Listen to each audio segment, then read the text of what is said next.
ಅಕ್ಷತೃತೀಯ ದಿನದಂದು ನೀವು ಕಪ್ಪು ಬಟ್ಟೆಯನ್ನು ಧರಿಸಿದರೆ ನಿಮ್ಮ ಜಾತಕದಲ್ಲಿ ಶನಿ ಗ್ರಹವು ನಿಮ್ಮ ಜಾತಕದಲ್ಲಿ ಶನಿ ದೋಷಗಳು ಉಂಟಾಗುತ್ತವೆ ಎಂದು ಪಂಡಿತರು ಹೇಳುತ್ತಾರೆ.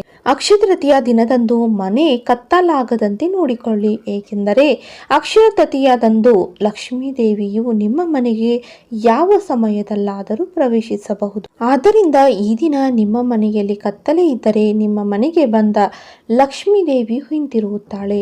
ಆದ್ದರಿಂದ ಈ ದಿನ ನಿಮ್ಮ ಮನೆಯಲ್ಲಿ ಹೆಚ್ಚು ಬೆಳಕು ಇರುವಂತೆ ನೋಡಿಕೊಳ್ಳಿ. ಅಕ್ಷತೃತೀಯ ಮನೆಯಲ್ಲೇ ಇರುವ ಮಹಿಳೆಯರು ಈ ದಿನ ಖಂಡಿತವಾಗಿ ಪೂಜೆ ಮಾಡಬೇಕು. ಈ ದಿನದಂದು ಪೂಜೆ ಮಾಡುವವರು ಲಕ್ಷ್ಮೀ ಸ್ತೋತ್ರವನ್ನು ಪಠಿಸುತ್ತಾರೆ ಮತ್ತು ನಿಮ್ಮ ಮನೆಗೆ ಸಂಪತ್ತು ಹರಿಯುತ್ತದೆ. ಈ ದಿನ ಪೂಜೆ ಮಾಡಿದರೆ ಉತ್ತಮ ಫಲ ಸಿಗುತ್ತದೆ. ಅಕ್ಷತೃತೀಯದಂದು ಸಂಜೆ ತುಳಸಿ ಗಿಡದ ಬಳಿ ಸಣ್ಣ ದೀಪವನ್ನು ಹಚ್ಚಿ ತೋರಿಸಿ.